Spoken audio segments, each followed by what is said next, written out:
Welcome and thank you for being here again.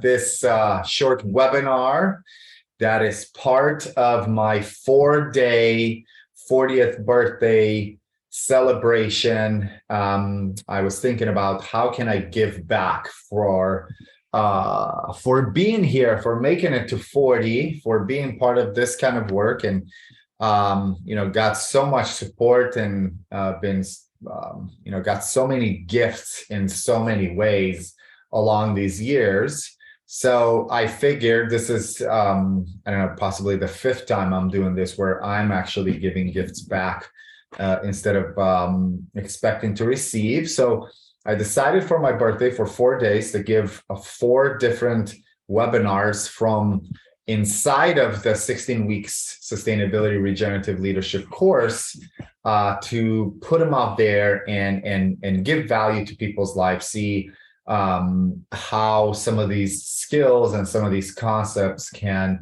enrich their lives and help them move forward in this realm. So again, this is part of the 16 weeks course that starts in January. This is how part of the live sessions may be going during the course, where there's a short presentation, there's some kind of exercise, of course, because we're in the context of this webinar here. Possibly the exercises are not as close to how they would be when we are in the course. We have a good number of people registered for that course. And I'm actually very surprised that everybody that's in the course I've never met before, or I don't know who they are, which is like really powerful. It tells me that the word is going out there. Okay, so with that said, for today, we are going to explore sustainability regenerative leadership skill and routine that anyone can and should develop to move forward, to be part of this movement in sustainability, in regeneration, to take leadership. And again, the word leadership here, it's an invitation to take leadership both like at the individual level and kind of like transform and put things in our lives so that we can be, bring in resilience, growing in what and be able to respond and be ready for whatever is happening out there, whatever the future is holding, whatever the direction is going. We want to step in and be part of creating that future. So these are the type of skills and concepts that we are exploring in this particular course. And again, this is just one of the skills that we are exploring in this webinar. With that said, today, as always, we're going to start with a word of gratitude. I'm going to share a short presentation. Sometimes that presentation can be a little bit longer depending on how much activity there is. Usually when it's live, the presentation can either be shorter so that we can get to the point so we can do the exercises with multiple people that are part of the webinar and the course itself.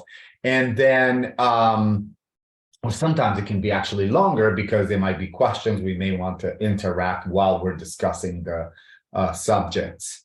And then after the presentation and some of the exercises, we can open it to further discussion. If the time allows, we'll be able to do that and answer questions. We did giveaway. Today is basically the last day, but the giveaway, and I apologize for leaving it here, was for the evenings only for December 1st and 2nd, but we'll have to do it today too. Since it's on the screen. And then we'll check some opportunities to learn and connect further.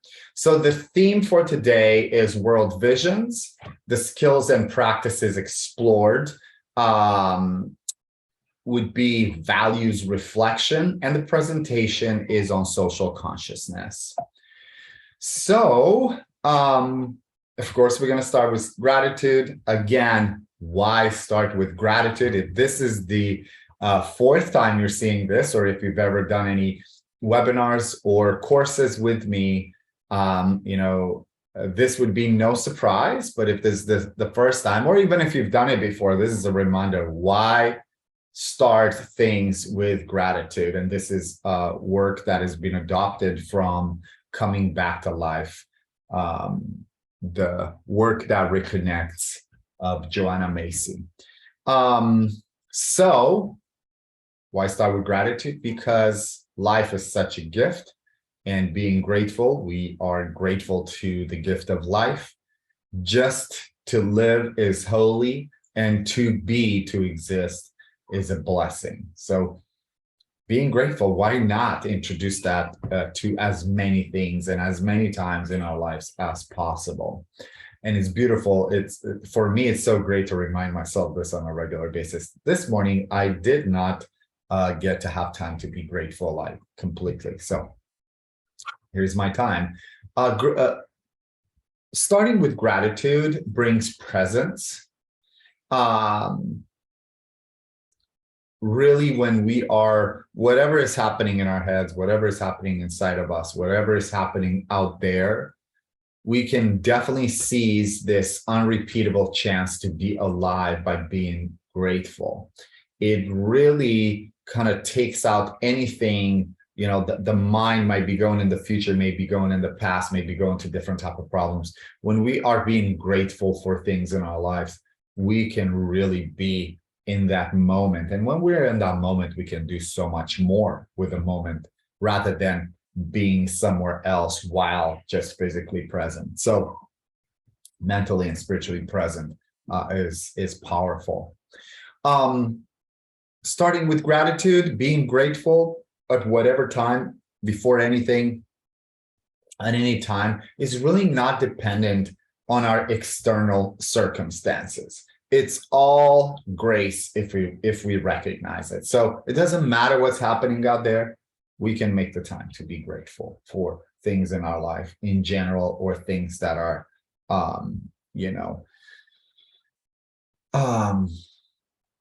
happening on the spot, right? Or been happening for the past few days or weeks or months, right? So we can really, really be grateful for everything, really.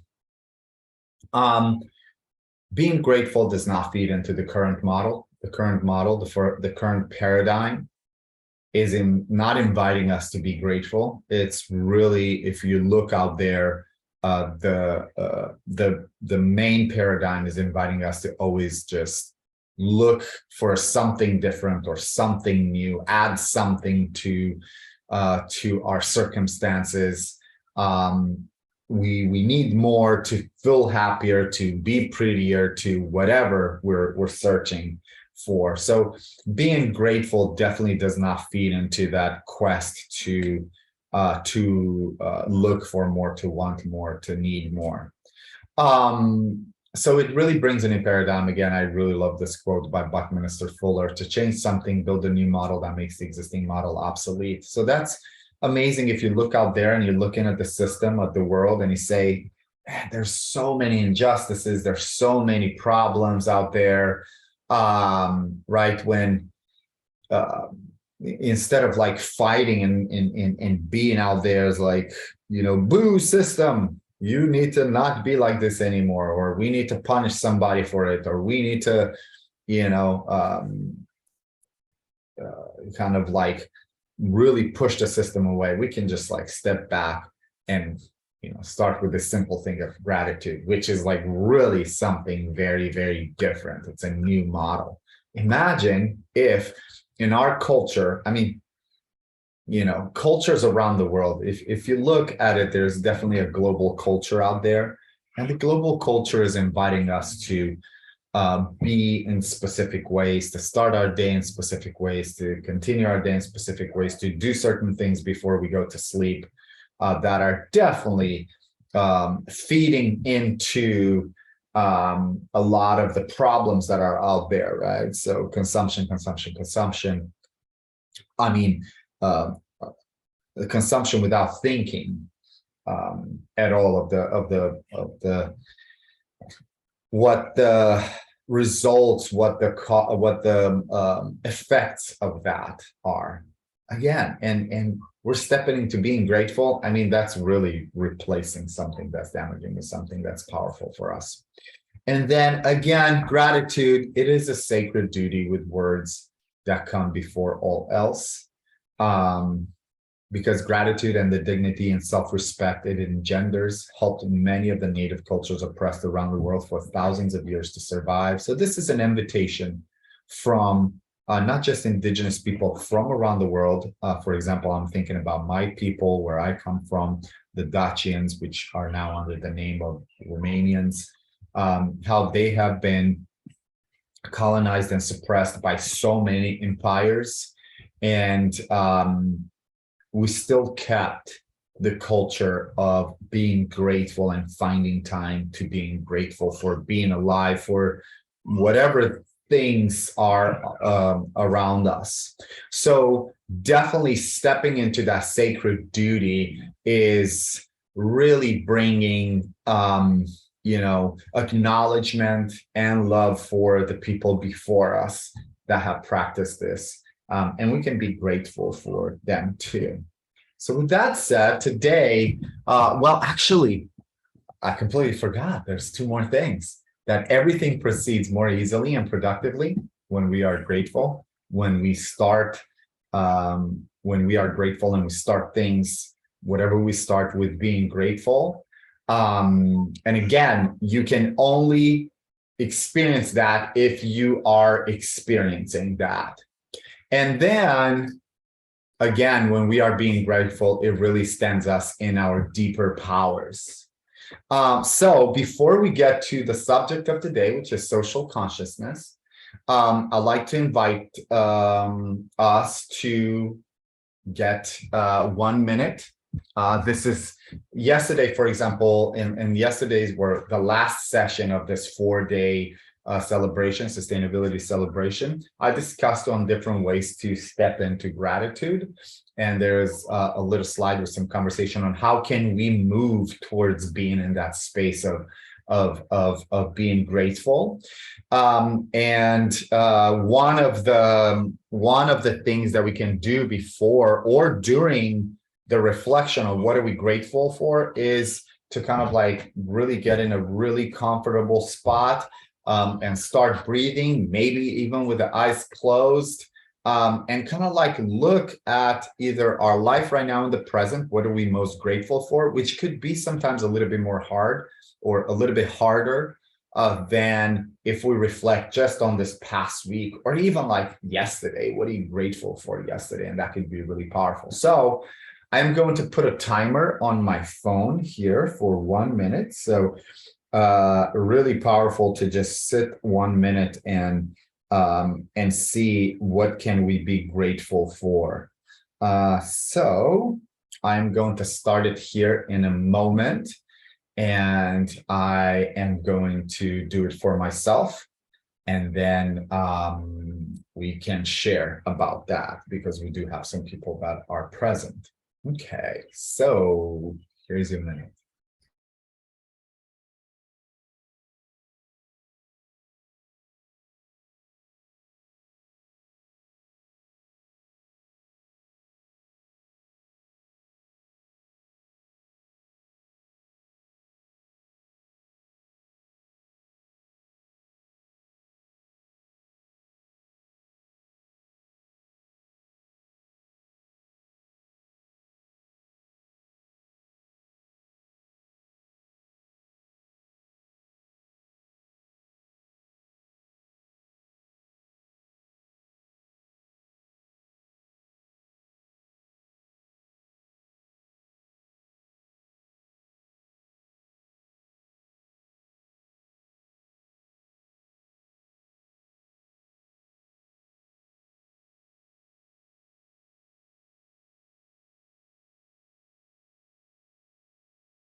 There's the time. I actually cheated, and I wrote my things. I'm reading my things from last evening. But I'm present to that, to what I'm grateful for. I had to like make sure I communicate that we started the course. I think some of the people around the farmstead here forgot, so they're being around doing all kinds of noises. But I just wanted to make sure that we have a quiet time. So, with that said, I'm definitely grateful that people are responding to that, even though everybody has different things to do around here and there's children involved. So I'm grateful that um, they're respectful of this time for us to be able to move forward and do the session today. And then from last evening, really grateful for I wrote this down, really grateful for having tools to bring peace in moments of tension and in basically in any kind of like small or even larger conflict, and especially when people are all together in a specific space and moving towards common goals. So to be clear, is I'm working with a few people on specific projects, and sometimes it can happen that conflict arises from wanting to get to the same place, but in different ways. And having tools to navigate that and to kind of like get the other side of it is really powerful. And we're actually exploring those kind of tools, not necessarily directly inside of the course itself, but we are sharing. There are resources in the sustainability regenerative leadership that pertain exactly to that. So one of the modules, we're definitely talking about how to build a community that has like a one goal and one purpose or one vision, and how to create that community. And of course, in that process, you can have conflict arise. So having the skills to navigate that, to recognize the conflict, and to basically work with it, that's definitely something that's very important to have and to be ready with and to work on. And then the third thing that I also put last night is that despite some of the problems that we have here with some of our infrastructure, we're still able to have our animals and everybody else really happy and living a good life. So, there's more to say about that. But thank you for allowing me to share that. And Tommy, did you want to come and share? What are you grateful for today? Your three? You can pass. Honestly, 2 days ago, I was asking for like a whiteboard. I didn't know how I was gonna find it, but I knew that I just needed to see something in front of me, like whenever I woke up. And I went to a thrift store yesterday, and I found the biggest one for like $6, and that was like an early Christmas present for me. And I was grateful that I could find it because honestly, it was something that I was looking for a while, but I didn't really take the time and understand the fact that in order to bring in abundance, you have to be grateful for what you have now. And so for me, it was kind of representing like I was journaling in my notebook, but that wasn't my favorite medium. And then I thought, okay, well, what could I do? And then after we did the practice yesterday, and I started writing down all the things I was grateful for in this little notebook I have, but also the chance to start again. I've been renovating my room so I can start filming, and I'm grateful for the chance that I have to take action, and I can do it in a place where I feel comfortable and I can design it to my way. Beautiful. Thank you for that share. Yeah, being grateful for the little things, for the big things, right? So powerful. Do you feel in any way a little bit more present than just before you did this? I did actually. My heart was like radiating in a way when I felt that feeling of gratitude versus just kind of saying it. Sometimes I feel like when you can think it, it starts to leave an impact. But if you can match the feeling of how you were when you were mm, in the present when it happened, and if you can try to like, I don't know how to explain it, ground yourself so it's neither past nor future, but you feel it, like it comes to you. I feel like, I don't know, I started feeling it, and my body started to, I don't know, expand itself in a way from the inside. Good. I don't know how to explain it. Yeah. Yeah, I mean, you can only experience it if you do it, right? Um, Hmm. I did wanted to say something that I was looking into this, and there is like kind of like this danger that we may be getting so addicted to this, which is not a danger. I don't think it's a danger, but maybe it should have been a different word. That we could become addicted to meditating. We can become addicted to like doing breathing exercises. We can become addicted to gratitude, which is great. I mean, like you're replacing addictions, or you're not having addictions that are hurting you, but you're having quote unquote addictions Very that are much like true. good positive routines. And one thing that could happen is that if we're actually seeking the presence, that it's harder to achieve.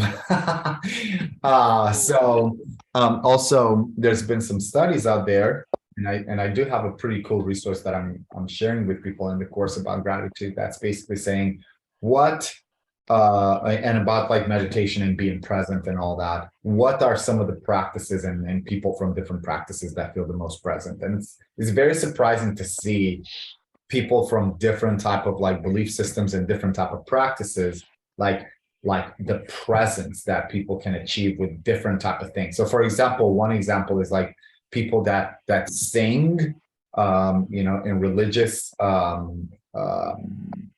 environments, like both Christians and Muslims, and in other, of course, other belief systems, that they have such a sense of presence by like singing, and the singing in general is something where it's like kind of being grateful, right, for something, for God Almighty, Mm. however they see it, and it's really powerful. So yeah, really, really amazing to practice with this. And again, the question is like, how would our world look like? How would our local governments, how would our county, state, national, international governance, right? And collaboration and big projects out there would look like if people that are putting these things together will start everything with gratitude, right? Even that 1 minute. Um, Imagine the connections between people when people could find out at a round table, let's say, with people maybe never heard about this. It's such a chance for people to learn about, hey, they have kids too, and they're grateful for time with kids too. They have, I don't know, I'm grateful for my dog. Oh, I have a dog too. Just things like that, simple things, really powerful. So this is an invitation to think like, hey, any kind of community that you would bring together and you would be stepping into um, to bring sustainability, regeneration, gratitude is a big, beautiful starting space.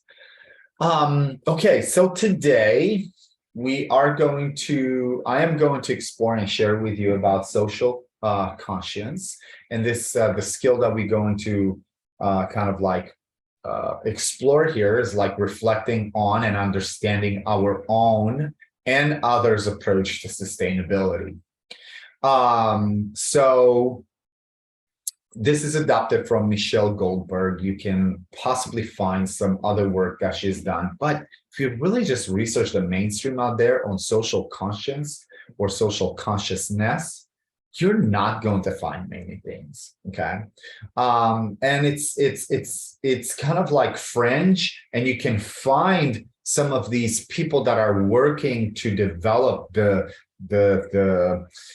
kind of the literature on it, to create all this knowledge about what we're about to discuss. And it's really powerful because people are practicing this, and because they're practicing and they're getting so much out of it, possibly they don't have the time to write it down and tell us what's going on and how it all works. So really Really grateful to be able to share about this, and in the context of social consciousness, and then you'll see as a part of values reflection.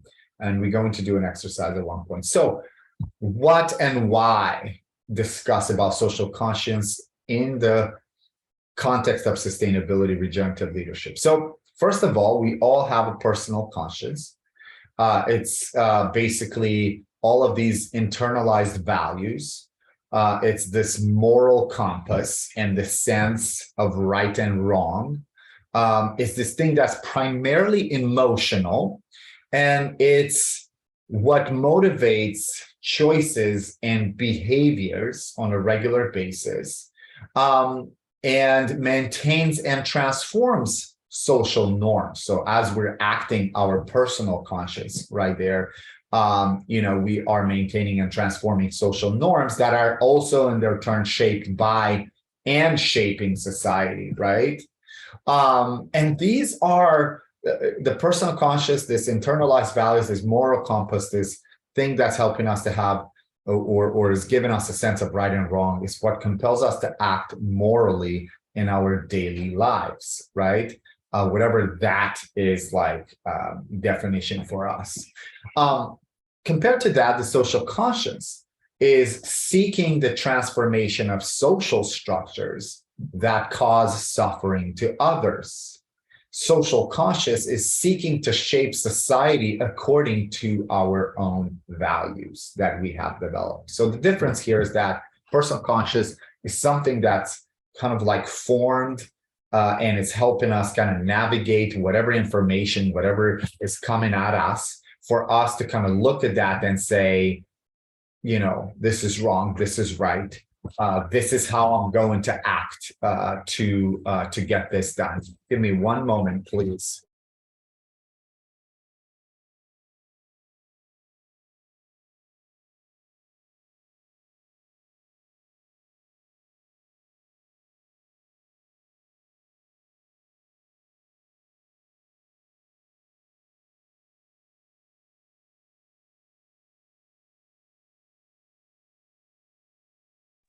I guess people forgot again. Anyway, so that's kind of like the difference. You have your personal conscious that's kind of like helping you navigate things out there as they come to you. Social conscious is something that's it's driving you to take action rather than something that's like helping you react to what's coming to you. So in that context, there's different type of elements of this social consciousness. Okay, the social conscious. There's consciousness, which is something to be raised, right? We're always look to expand our consciousness, and consciousness is this awareness of the gap between our own ideal world, whatever we're seeing there, and we think that it should be like, how we think reality should be like for ourselves and for everybody else, and the real world. So it's an awareness of the gap between what we desire to be, a beautiful, peaceful, abundant, thriving world for everyone, versus what it is, which we get from whatever sources of information. It's really a process of value judgment that's using assumptions and worldviews to classify situations into right, wrong, or neutral, or fair and unjust, or individual and systemic, whatever issues we're seeing there, or safe and dangerous. So here's one example that I discussed in a past session, but this is more of the context. Consider the views on someone becoming homeless that you may be having, or possibly other people might be having and you know about. Certain views can be that, oh, somebody becoming a homeless may be an unlucky coincidence. Hi, Sean. Thank you for joining. So somebody becoming homeless, we're looking at something like that, that it might be like the personal kind of like consciousness may say, this is an unlucky coincidence. Or some people may say, this is a personal failure of that person. Or some people may say, this is punishment for sins. Or we can look at it and say specific particular social forces have created the conditions to have this person become homeless, right? It could be, the thinking could be like, hey, there's a random chance that people become homeless, or there's individual choices that have people become homeless, or there's divine will that, punishing them for certain, maybe even ancestral mistakes. Or we can look at it and look at it as part of a complex social system, a systemic problem. And then we can also further expand, and look at the consciousness, like what does it tell us? What's the response to homelessness? That's also some way where we're kind of like figure out, what's that value judgment, right? So the response to homelessness for some people may be to give charity. Some people may be to give tough love. Other people, it's all about evangelism, right? That's how you solve homelessness. Others see it that there's a need for social change. And this is where that element of consciousness, and you'll see it framed in a picture in a moment here with different type of elements, how that plays out. Another element of your own and other social consciousness is the second element, which is called structure, something to be questioned, right? So the individual conscience is telling us, help the homeless at the individual level, right? This social conscience says, question the structure of and the system that has created this problem and pursue solutions at the social and political level to solve this problem. So it's a systemic problem rather than an individual coincidence or personal failure or punishment for sins, right? The opposite of that, of recognizing that and seeing that as a social problem and looking to be part of the solutions, is to have social apathy. And that's a lack of social structure questioning, like really not questioning what's happening out there, and really not questioning our own understanding or any kind of understanding that's like communicating that homelessness is not a social problem, it's an individual problem. And even if somebody has sympathy and compassion, right? It's that idea that homelessness, for example, has nothing to do with me. Maybe some people may even blame the homeless for becoming homeless and creating other problems. And that government and the civil society should and will solve the problem of homelessness without my personal intervention. It's somebody else's responsibility. So this is basically, right, a lack of social conscience. So the last element of the social consciousness and conscience, and we can make the difference between the two, but it really plays out in both, is this element of agency, of this personal power and responsibility. Really, individuals cannot care deeply, like this is a big statement. And this is something we talked in our last session too, that individuals cannot care deeply and act effectively on every social and ecological problem out there, right? But we can really identify what we really deeply care most for. And equally important, what can we act most effectively to address? Maybe not necessarily say, what do I really care deeply about this? Okay, so I care about this issue, but then what can I act on within that issue can be, doesn't have to be necessarily a holistic approach to solving that problem, but how am I being part and how can I like really deeply address it? So for example, right now we have Sean here with us. So I've known Sean for a while. I kind of know a little bit about him, and you'll see we'll do a little exercise about kind of like how to look at other people. He has a pretty high social consciousness and expanding constantly. He cares deeply about all kinds of different issues. And in the same time, he really identified one. He really cares about ecological degradation. So through his work, he's addressing that. He's teaching people, here's how we regenerate the land. Here's how we regenerate ecosystems while also feeding ourselves and bringing the community together, solving so many other problems. So pretty holistic. So thank you for being here, Sean. So identifying the sense of agency, which is that personal power and responsibility, is really a powerful skill. And it really depends on understanding social structures. And to understand social structures really is, you would have to study them. You'd have to look at them and get some answers. And in the course in the sustainability regenerative leadership, we always say, don't be on the children's hill, or as others like to call it, Mount Stupid, which means that you get to this point where I know everything about this issue. And I know how to do it, and I get it, I understand. Because what happens from that Mount Stupid there, or Child's Hill, you can get into the valley of depression when you're starting to question what you really know with new information. And it can get you in a place where wow, I really didn't know anything. From there, from the valley of depression, you can go to the point of learning sustainably, always seeking to understand specific things. So here, looking at different social structures, for example, in the context of homelessness, right?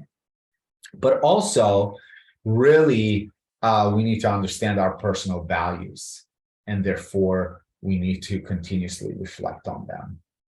So this is the bulk of the understanding and the communication on social consciousness. And social conscience. Sorry, the word is always hard for me to say with English being my fifth language. So hopefully you get it, because I wrote it also. So with that said, this is the big part of it. Here's a summary, right, of what we discuss here. To really develop a strong sense of social conscience, we want to self-reflect, looking at where our values are at. For example, where are your values with homelessness, right? And then when you get to that conclusion, it's wow, I'm ready to step into this, more into this idea that we have a systemic problem, indeed, that's creating this. And I want to understand more about it.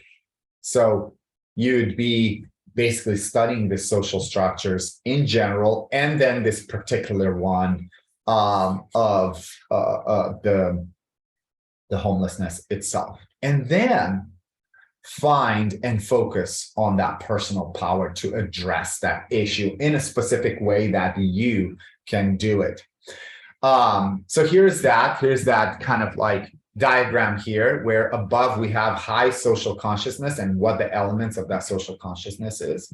And below we have social apathy, where it's really not recognizing these different injustices out there as structural, right? As social, as part of the system problems. So above you have awareness of the injustice in your consciousness, right? You're aware of it, compared to not being aware or not even considered that certain things are a problem out there when you're seeing it, right? A homeless, this is not a problem. This is how it should be. This is how it's always been. This is how it's always going to be. Have you ever heard that conversation?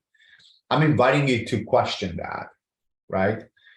If even you have a tendency to move in that direction, right?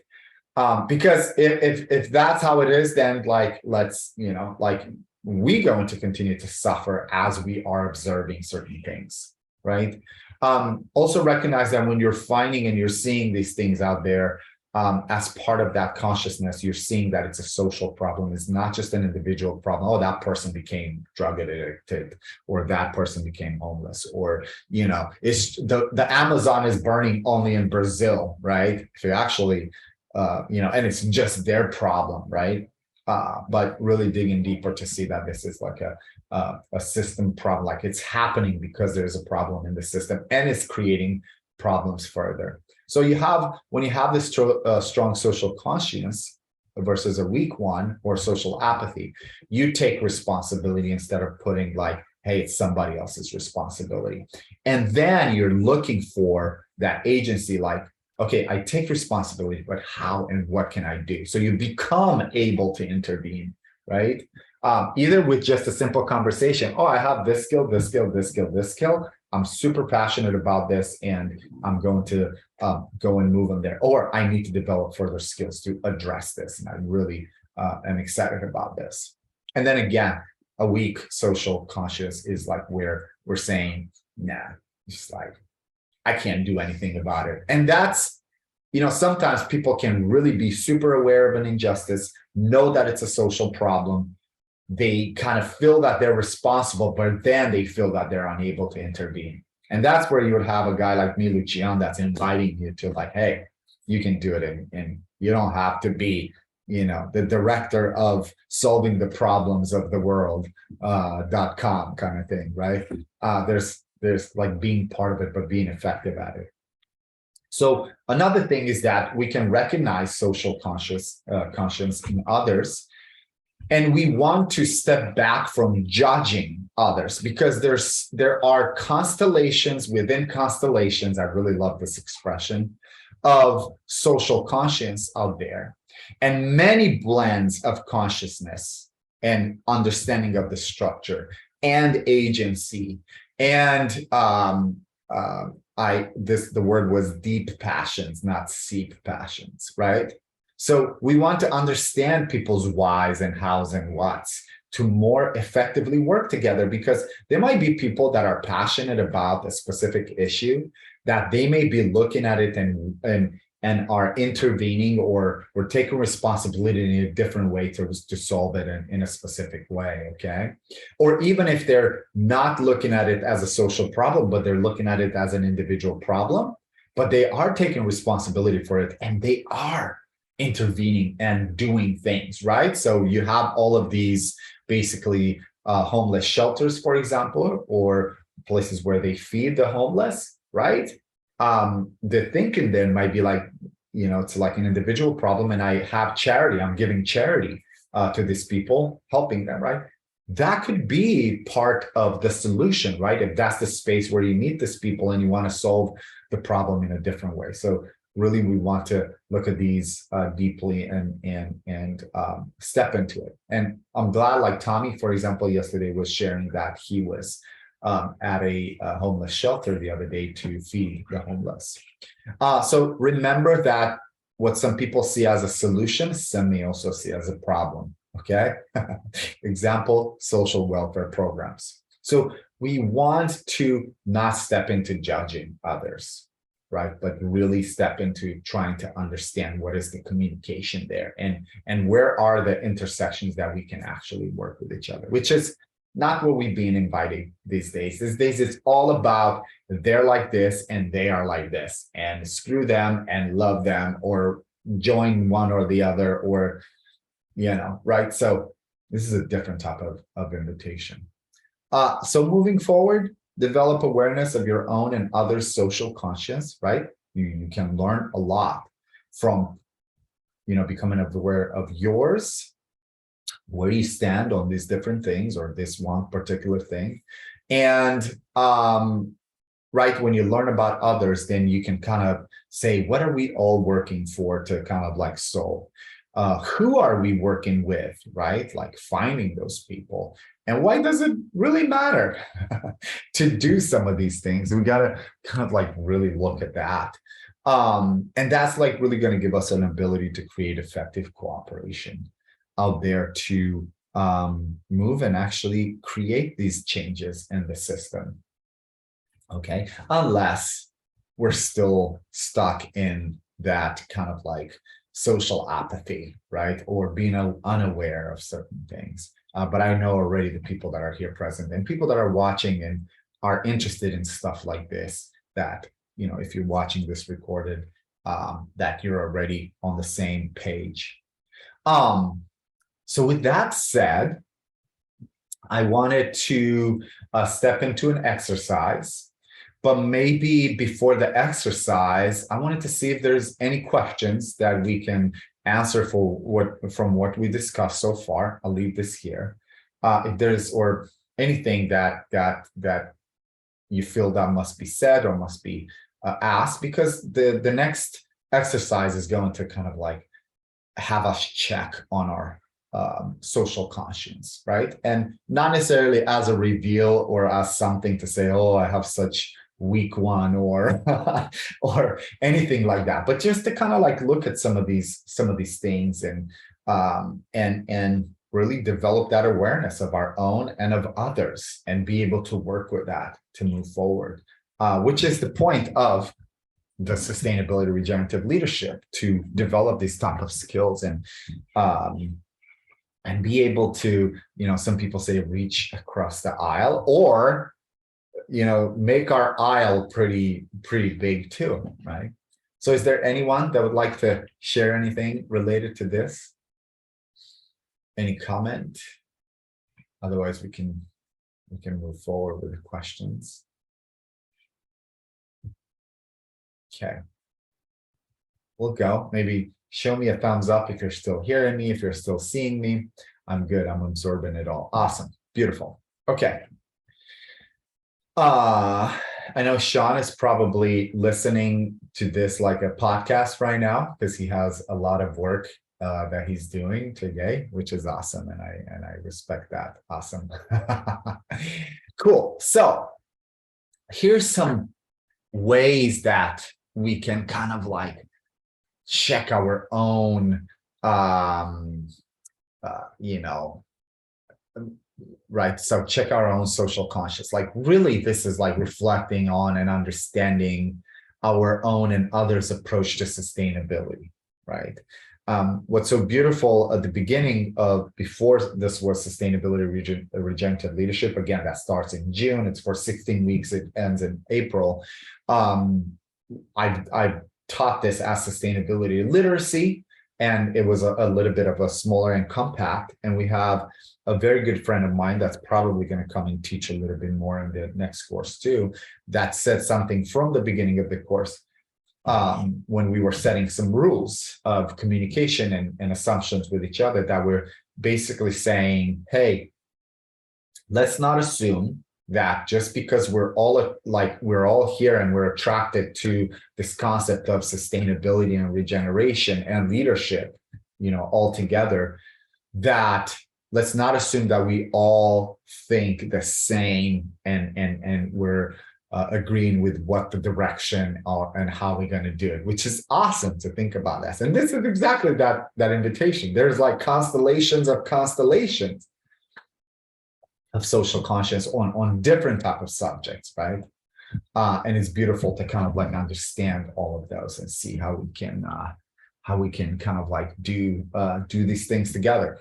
So with that said, here's an exercise that I'd like to invite you to kind of navigate in, like either for yourself right now, but again, it could be done at your own, like to check your own, but also how to understand about others, how to get what they're interested in, and what is their social consciousness and their conscious and their agency focused on. For example, what's the problem? What's the injustice out there in the world that they're working on, right?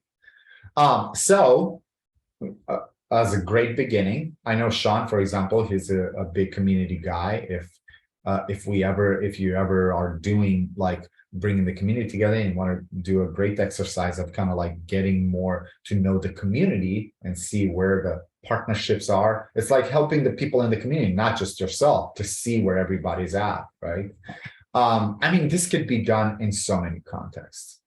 Think about, like we've been talking about gratitude this entire time. What if the people of the UN, for example, or even the people in the United States government, if they sat down and ran through this program to actually through this process, to actually understand better about themselves and about the people that they're there to work with together to represent all of us and kind of get the best results for everybody, right? How cool would it be? So watch this, right? So for example, in the context of this webinar, right, to kind of like develop some report and setting the context for the next questions and to kind of like learn about the social conscience of others. Be like, hey, what was it that led you to this webinar, for example? So maybe see if you want to take that note, even if it's a mental note, or you want to write it down. Right? A keyword is important, right? Maybe if you're not writing a lot, because it could be different things, but they could be different words. So it could be knowledge, skills, sustainability, just the concept itself, social, the word social, Lucian, exploring. It could be so many things. I'm on a track to learn more, right? I mean, like, imagine if we were 100 people here and we have like this different, this different people that kind of like, you can see that some people match the same reasons they come in there. Another thing, why were you initially interested in it? And then, the next one would be, what are you enjoying about this webinar, for example, right? So this could be really good, like in a setting in general. I'm just going to go fast through these because, this is kind of like mock-up exercise. The next questions, I think, may be more important. And then when this webinar ends, what do you think will stick with you, right? See if you want to answer those questions. You may want to take those notes. Let's give you like, I don't know, 10, 15 seconds. There's many ways to answer these questions, and then I'll go to the next set of questions. Right? What were you initially interested? I've heard from Tommy, for example. I kind of like can figure Sean's a little bit. We've had social conscience kind of interviews with each other. Right? What are you enjoying about this? Which part of it? That could be pretty interesting. I'm not sure yet. What do you think will stick with you by the end of this? I think with Tommy, the gratitude part is going to stick because he's like heard it a few times so far, which is awesome. So the next step is to start kind of probing into the consciousness, to the values of the other, to kind of like look at what social problems, for example, and injustices they are interested in, right? And what are they considering these problems out there, and how are they looking at them? Because we may discover that some people may not think, they may think that many issues out there and injustices are social problems, but may think that others are not. And that could be interesting to see. And of course, your mind can go, oh, I know how to tell them that this is not right. But that's the thing, step back from that, from the judgment, and understand that there's like a pathway in that direction. So here's some questions that I'd like to hear from you. Answers from. If you want to type them, you can type them. If you want to take the mic, you can take the mic. I'd like to know, in terms of social and ecological sustainability, what do you consider most precious about the world as you see it today? It's a pretty big question. What do you consider most precious about the world as you see it today in terms of social and ecological sustainability? Can you find one? Can you get one thing on the board? It could be multiple. Our connection to land and community. It's the most eternal gift we can give to our children. I mean, there you have it. There's that. Sean considers most precious about the world as we see it today, our connection to land and community.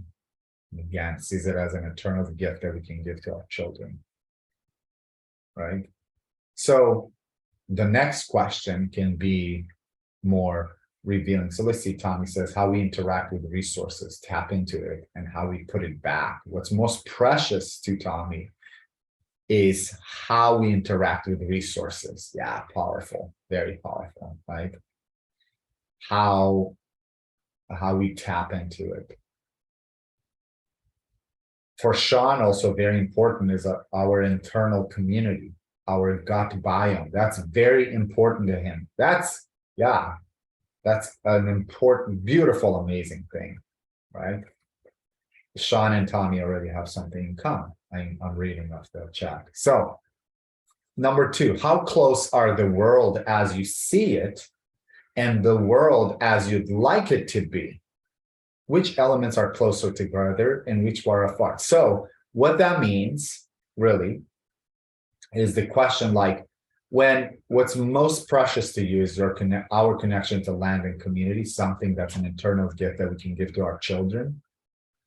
And for you, you would see a world in which we would be so good and we would have such an amazing connection to land and community that we would pass to our kids, right? That's the world that you are envisioning, to have this beautiful world.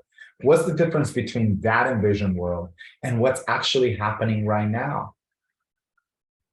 Like, are we far from being in that space? Or are we close to actually really having these amazing connections to land and community? I'll give you a moment to think about that. Same with the resources, Tom. In your case, would be you're envisioning a world in which we're very conscientious on how we're using resources from the earth, wood, minerals, um, whatever type of biomass, soil, water.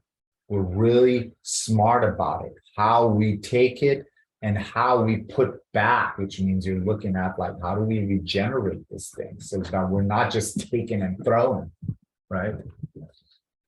How far is that future in which we are all working in that way from, what's happening right now? May I speak? Yeah, go ahead. Thank you. Um, I feel like the technology is out there to kind of replace the default and traditional materials that we have been using in a way that has been destructive. It's just a matter of implementing it in local situations. Like people are looking for environmental technology, and I love seeing new ones, but it's talking about the ones that we already have that don't get that recognition. And I do feel like it is a bit far away just due to the fact of, I live in Salt Lake Valley, and we don't really care. We have this front, this facade that we do care, but at the same time, I see people in Singapore and India and Indonesia that are having these amazing technologies and adaptations to their community problems and how they're able to integrate it back in. But I feel like it's a merging of like two timelines almost. I don't know how to explain it, but Yeah, I think we'll actually, get there. yeah, I wanted to share something to what I'm hearing from you, like identifying, like almost like what elements are close together and what are far apart, right? So you're saying that Hmm. the technology exists, the knowledge exists on how we can interact in the most, sustainable, regenerative way with, Yeah. right? Or at least the beginning of that.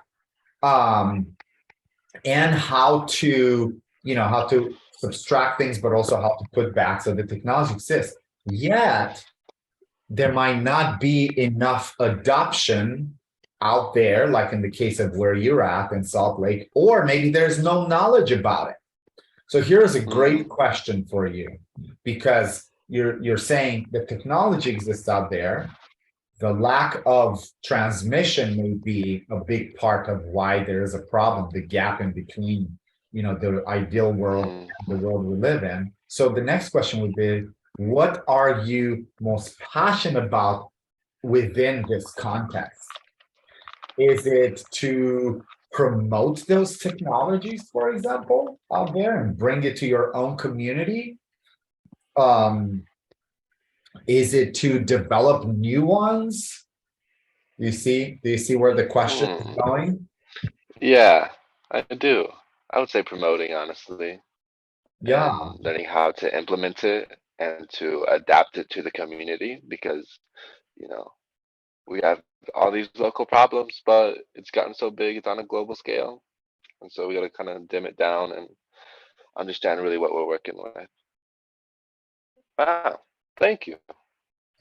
You like that, yeah? See, like this I is do like like that. you're stepping, you're definitely seeing that, but we're almost like too far. We're like an agency already. We're almost stepping into agency. But let's see if the next question can ask you a little bit more. If you had to describe this issue of this lack of like between like, hey, these countries have these technologies, they exist out there, or they are out there, but my community doesn't know about that technology, or my community doesn't even like care to like look for, trying to like, minimize that gap between what's possible where we can do things really right in our local community and in other places, right? Because whatever your local community does has implications on how resources are being extracted and used out there too, right? Because you're importing different type of things. But if you had to describe this as a moral issue, how would you frame it? What would you say about this if you were to describe this specific issue that my community did not, uh, take on this technology, or those communities have it, but mine doesn't? How would you frame this? Is there something that you can say to that?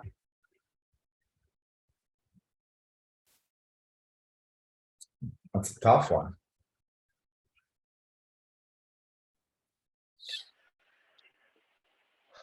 I feel like, especially here, I feel like everywhere, we've kind of viewed, especially like Western societies, nature and human civilization are distinctly like, they're not together, yet they will have some interaction with each other, but we don't view us as the same as one.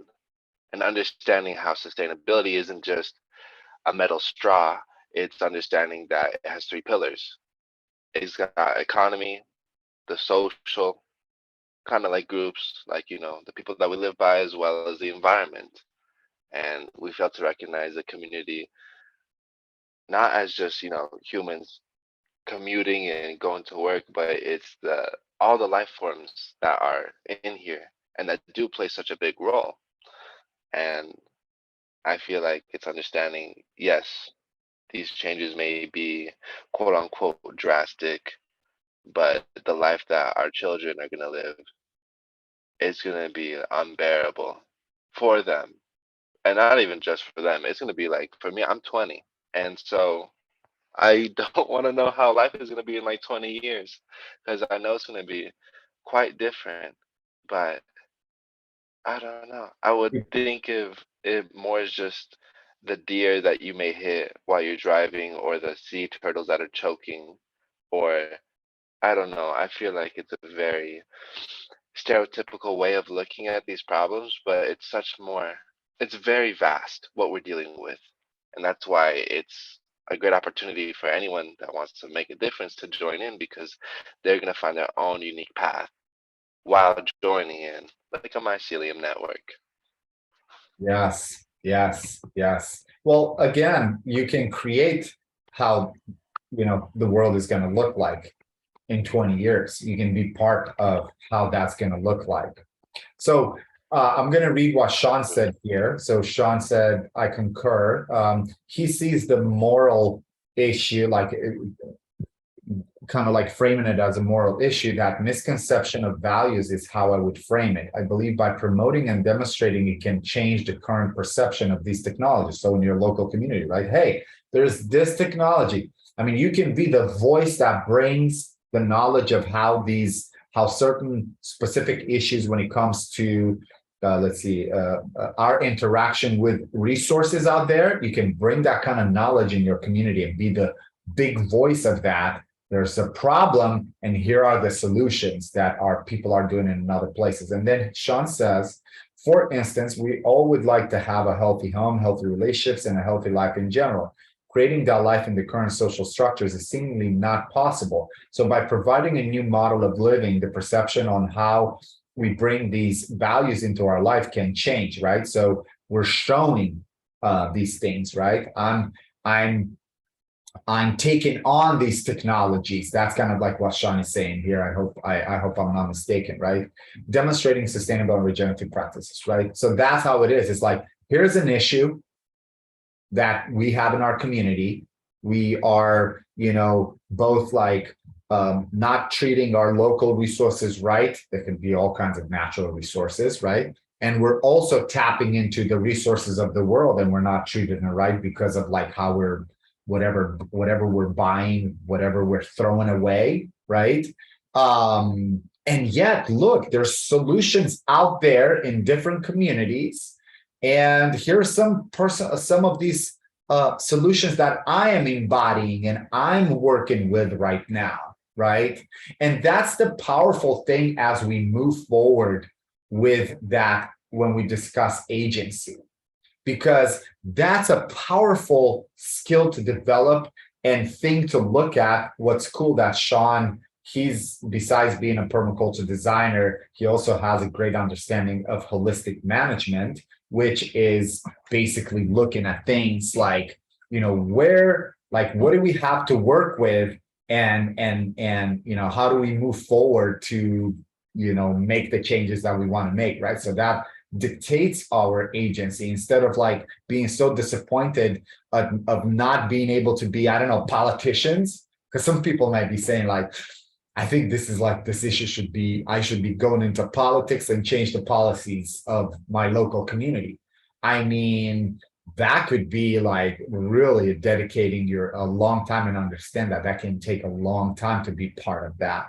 But there could be other things, right, that one person can do with their existing skills, with their existing capital. We talked about, I think, not last time, but the time before, we talked about backcasting, and you both have the recording, and everybody that's watching this recording, you probably are able to see the other recording too, where we discuss about looking at these 8 forms of capital that we have to know what we can work with to move forward to create transformation in our local community. So here's like the next step in this social consciousness here. Right, here's a big question. This is like when it comes to how we see our role in the structure, in the system itself. So the question here, thinking about these issues, how are you connected to them? This is a huge question to actually really, really ponder on, to see how you are part of the structure, right? See if you can connect that. Maybe you can even answer the second question within the first one too. Does your daily life have a direct effect on these issues? Indirect effect? What are the root causes of these issues, right? So first, you look at yourself and you say, wow, how am I part of this issue? And not necessarily in a negative way, but you can also look like in a positive way. How are you partaking positively already, which could be really, really powerful to look at, right? So how am I being part of this? How am I connected to this?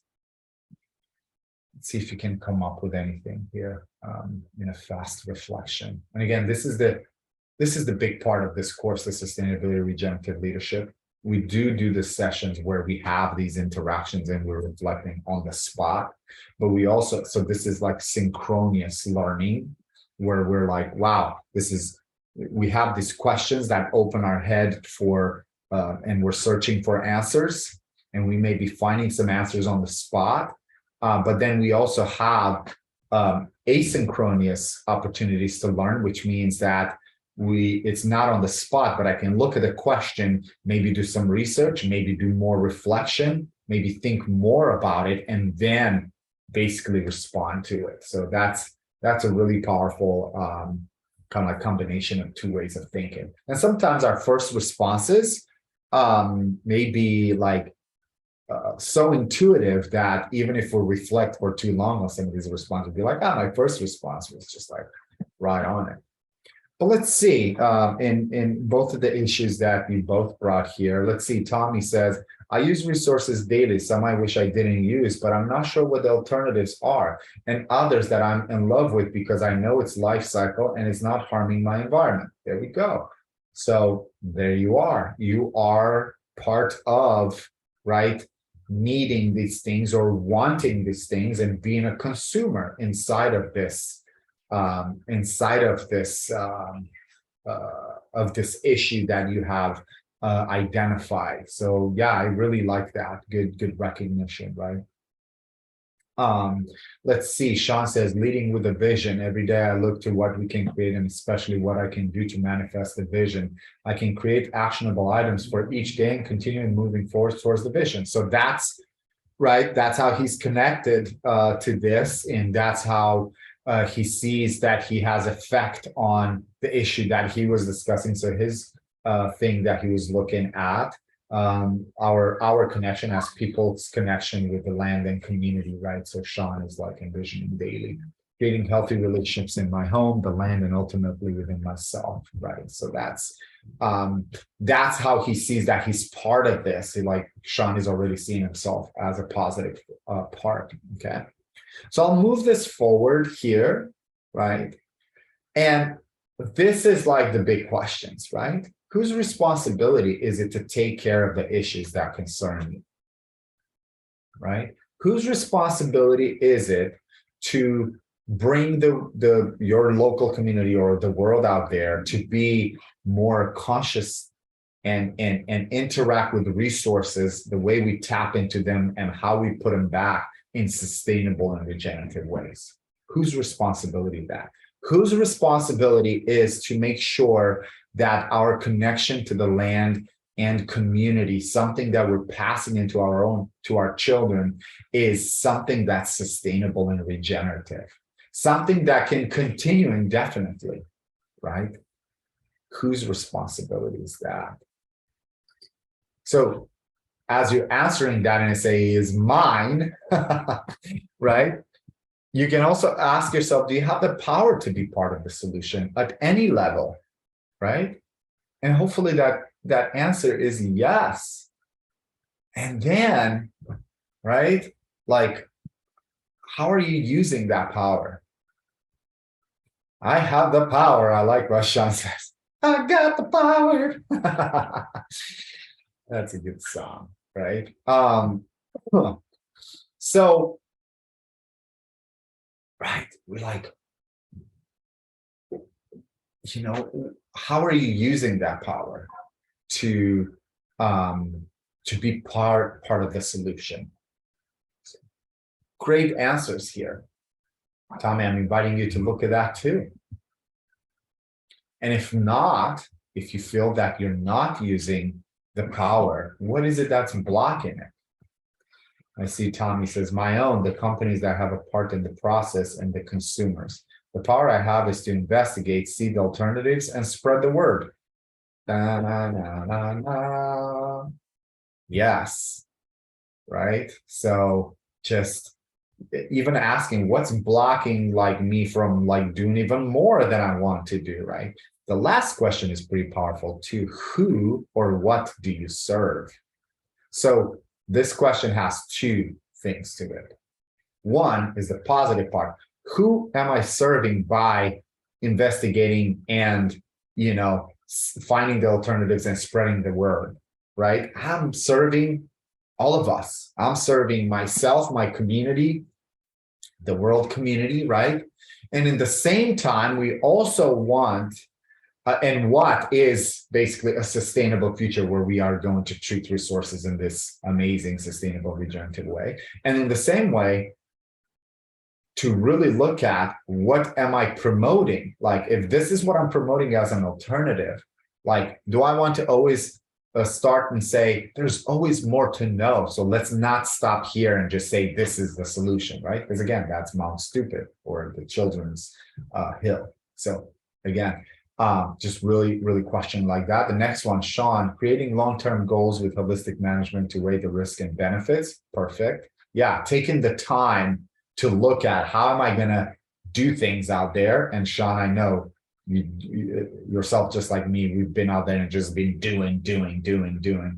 and we realized the value of planning and really looking holistically at it, and really kind of like always refreshing that plan, while also taking action to make every day better, of course, planting seeds, building systems that serve on into the future, also sharing my results with the world and building relationships with those that step into this power with me. Powerful. Yeah. So I hope you guys enjoy this. I hope you enjoy this recording. Again, this is part of what we do in the Sustainability Regenerative Leadership course. I hope you see how these, like in the context of sustainability and regeneration and leadership, I hope you can see how some of these skills that we're looking to develop, and if you think about it, a routine of always kind of like answering these questions to ourselves and always talk to others and see where they're at and see how we can kind of align with them. Like right now, I'm seeing a lot of Sean's like even deeper than probably before.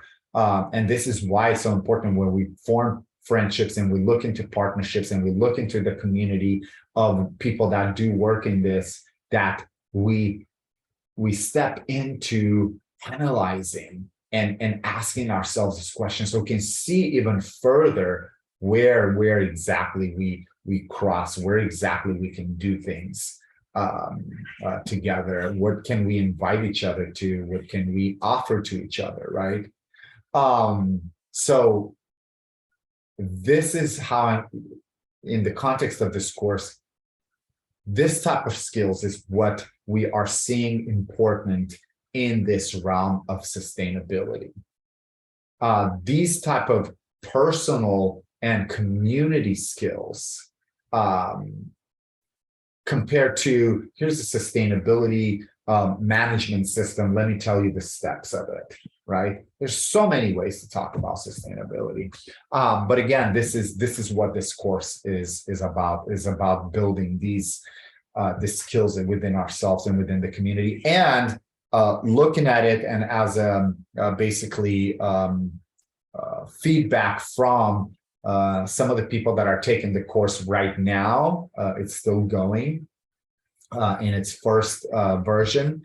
Some of them are teachers and they really love this concept, as in like to check themselves, but to also kind of like do it out there for others, for the children. So we do have like high school teachers and other people that are more like public people that speak there all the time. So with that said, I hope you really enjoyed this.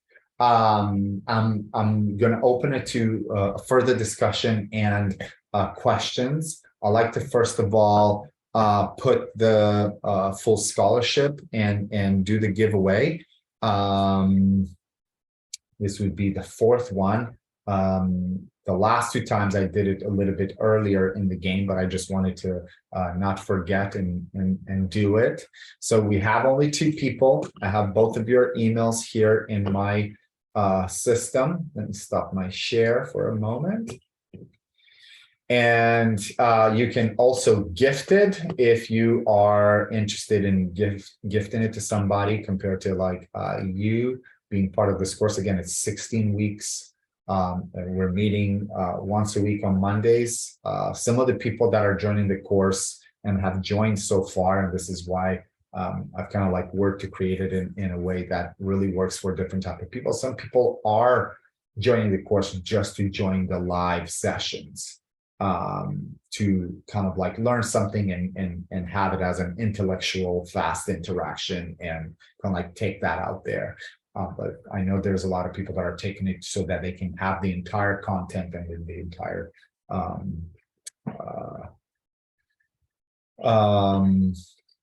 conversation. So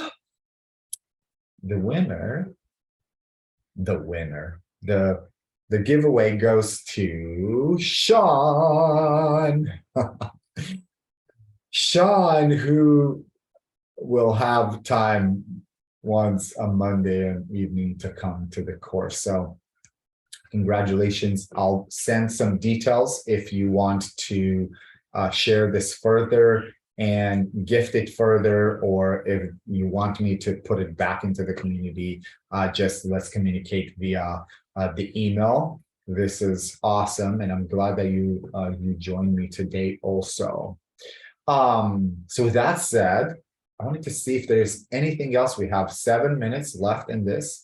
If there's anything that any of you, I love this. I love this. Beautiful. I wanted to see if there is anything that anyone would like to discuss further. Just there's no more webinars to be part. The celebration is over. Well, the celebration will continue, but hopefully, my gift to you, hopefully this was something that brought value to your life. And the invitation is spread the word about this course, invite people to it, and or join. Tommy, I know you're here. I know you were interested.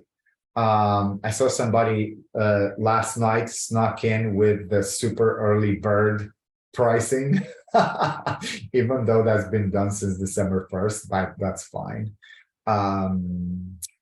So that's still out there. That opportunity is still out there. Anything I'd like to hear? Any feedback? Any more birthday wishes? Should I do this every day, which I would love to do? I can wake up every day and do this kind of stuff. Yeah. I like the questions, the reflective ones. They covered a variety of topics, but they were all connected still, and I liked that a lot. And I did not even think of it in this way, like of the consciousness and how we can kind of not like better it, but better understand it. You know what I mean? So we can reevaluate how we view things and how we want to view things. Yeah, I definitely agree. It was kind of the same thing for me, is those questions. And although I ponder on this stuff every day, just being in this sort of environment of you asking the questions and me reflecting on it in a different,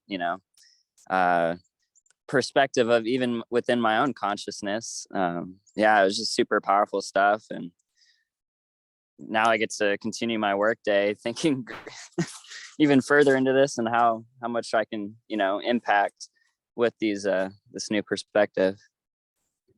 Yeah, Sean, and I'm so excited to know you and to know that you are out there in this like bubble of social consciousness, like you're putting the energy there and I'm putting the energy and we're taking back, and I'm like envisioning, the community coming there into your space, like you're envisioning it, you're building it. This is recorded here. Sean Stanton, he's building a really beautiful, amazing space to invite people and show them. It's like, here's what's possible.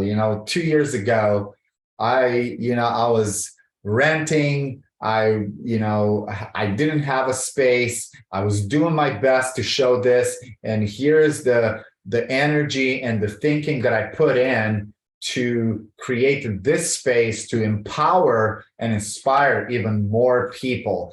And then go and see Lucian's too, and then come back to mine and we'll do the circle. Right.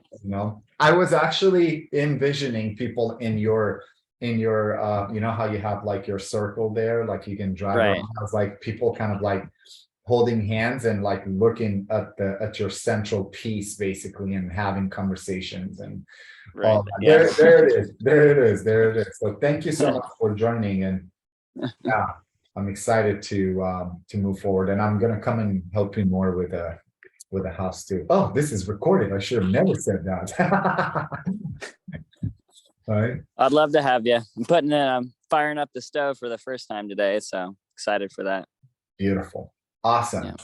Well, thank you so much. I am going to move forward with my day, unless Tommy, if you have anything else to say. Again, consider sharing about this. It's a really beautiful program with a lot of amazing questions and a lot of amazing skills and rituals to develop to move into this work even further. For some people, it may be reminders like you, Sean. For other people, maybe new things like Tommy. I'm so excited. He's 20 years old and he got to like Incredible. excited about these things. So, and if you're watching this recorded, this is all for you too. So, spread the word, join in, and I look forward to seeing you in the rounds. Thanks, Lucian. Awesome. Love you, Enjoy man. that. Love you too. Love you too.